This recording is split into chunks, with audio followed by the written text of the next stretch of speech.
Group की बैठक। जी हाँ, प्रदेश चुनाव प्रभारी प्रहलाद जोशी ने दिल्ली में ये बैठक करी। उनके आवास पर यह बैठक हुई। प्रदेश प्रभारी अरुण सिंह, प्रदेश अध्यक्ष सीपी जोशी समेत कई नेता बैठक में मौजूद हैं। कोर ग्रुप की बैठक के बाद कल बीजेपी सीईसी की बैठक होगी। कल शाम 7 बजे केंद्रीय चुनाव समिति की बैठक होनी है। राजस्थान के प्रत्याशियों की दूसरी सूची पर मुहर लगेगी। चुनाव प्रभारी प्रहलाद जोशी के आवास पर फिलहाल बैठक जारी है। बैठक में चुनाव प्रभारी प्रहलाद जोशी, प्रदेश प्रभारी अरुण सिंह, प्रदेश अध्यक्ष सीपी जोशी, प्रदेश संगठन मंत्री चंद्रशेखर, केंद्रीय जल शक्ति मंत्री गजेंद्र सिंह शेखावत, केंद्रीय मंत्री अर्जुन राम मेघवाल, कैलाश चौधरी, पूर्व मुख्यमंत्री वसुंधरा राजे, ओम प्रकाश माथुर, अलका गुर्जर, नितिन पटेल, विजय राटकर, कुलदीप बिश्नोई, राजेंद्र गहलोत, कनकमल कटारा इस बैठक में मौजूद है।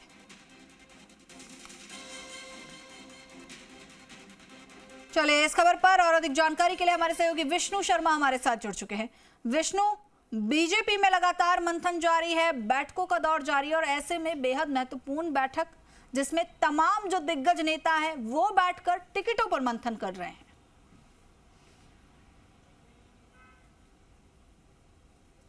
बिल्कुल हिमाद्री, क्योंकि बीजेपी कोर ग्रुप की बैठक लगातार जारी है और ये लगातार इस पर मंथन किया जा रहा है कि बीजेपी की जो दूसरी सूची है उसमें कौन कौन से नाम शामिल किए जाने हैं, उन पर एक एक नाम पर यहाँ पर विचार किया जा रहा है। हार जीत का प्रत्येक सीट जो है जिन पर नाम तय किए जा रहे हैं उनमें हार जीत का गणित यहाँ पर लगाया जा रहा है कि कौन सा प्रत्याशी दमदार होगा और कौन नहीं। उन तमाम बातों को लेकर जो था उस पर किया जा रहा है, क्योंकि इससे पहले भी 2-3 दिन पहले जब यहाँ पर कोर कमेटी की बैठक हुई थी कोर ग्रुप की, उसमें साफ कुछ खामियां रह गई थी। उन खामियों को लेकर केंद्रीय नेतृत्व ने प्रदेश बीजेपी नेताओं से कहा था कि वो उनको दुरुस्त करके आए।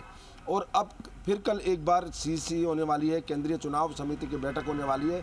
उस बैठक से पहले कोर जो ग्रुप है उसकी बैठक यहाँ पर की जा रही है दिल्ली में, और उसमें केंद्रीय जो मंत्री हैं और प्रदेश के चुनाव प्रभारी हैं प्रहलाद जोशी, उनके आवास पर यह बैठक हो रही है और इस बैठक में तमाम बीजेपी के दिग्गज नेता मौजूद हैं।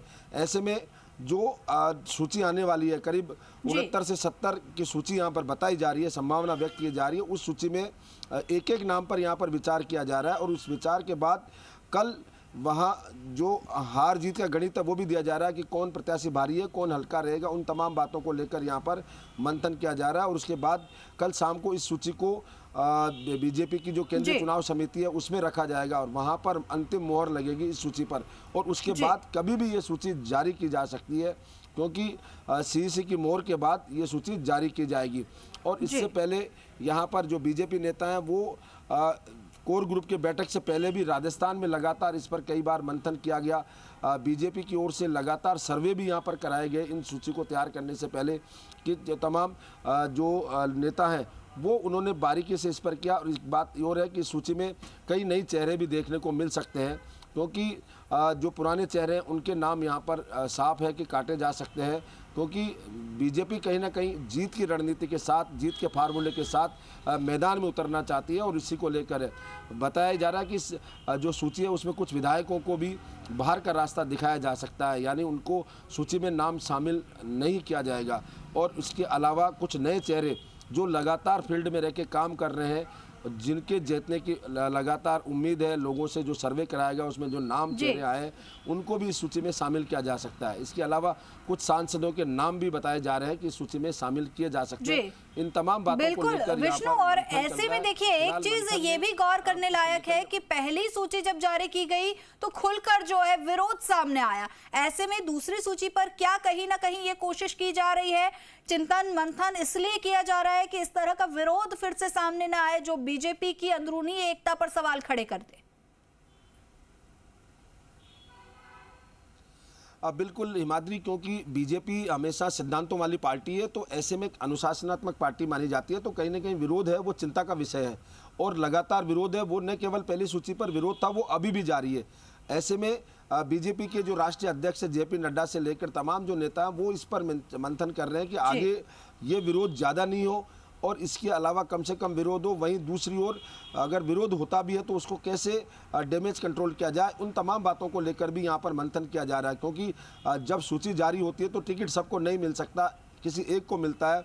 दूसरे अगर विरोध में होते हैं तो उनको किस तरह से शांत किया जा सकता है, इस बात पर भी विचार मंथन किया जा रहा है, क्योंकि ये अति आवश्यक है। इससे माहौल जो है वो एक गलत मैसेज जनता में जाता है। तो ऐसे में ये भी डैमेज कंट्रोल पर भी पहले से चर्चा कर ली जाए, तो इस पर भी मंथन किया जा रहा है, क्योंकि तमाम दिग्गज नेता बैठे हैं। तो ऐसे में कहीं ना कहीं ये विचार होगा कि टिकट किसको दिया जाए और कौन इसमें बगावत पे उतर सकता है। इन तमाम बातों बिल्कुल विष्णु, तो इन तमाम बैठकों का लबोलुबाव एक ही है कि उन तमाम राजनीतिक समीकरणों पर बीजेपी चर्चा कर रही है, जिससे विरोधाभास उत्पन्न ना हो। बहुत बहुत शुक्रिया आपका इस तमाम जानकारी के लिए। चले आगे बढ़ते हैं। दिल्ली में सीएम अशोक गहलोत राष्ट्रीय अध्यक्ष मल्लिकार्जुन खड़गे से मुलाकात की। 10 राजाजी मार्ग खड़गे के आवास पर यह मुलाकात हुई। इससे पूर्व 10 जीआरजी पर गौरव गोगोई से भी मिलने पहुंचे मुख्यमंत्री अशोक गहलोत। करीब 10 मिनट तक कांग्रेस वॉर रूम में रुके, दोनों के बीच बातचीत हुई।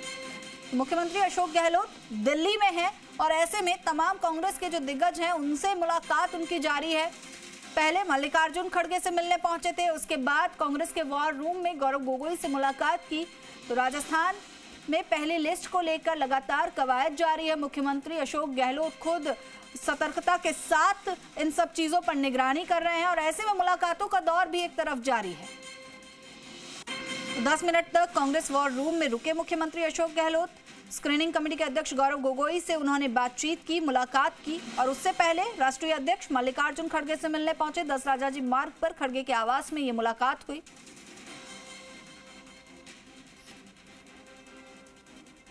वहीं आपको बता दें कि कांग्रेस वॉर रूम में 10 मिनट तक रुके, गौरव गोगोई से मुलाकात की, उसके बाद अध्यक्ष मल्लिकार्जुन खड़गे से मिलने पहुंचे और ऐसे में लगातार मुख्यमंत्री अशोक गहलोत दिल्ली में मौजूद हैं और लगातार जो है चुनावी समीकरण साधने के पूरे प्रयास उनकी तरफ से किए जा रहे हैं। कहीं कोई राजस्थान विधानसभा चुनाव में कोर कसर न रह जाए, कांग्रेस की ओर से इस बात का भी ध्यान रख रहे हैं।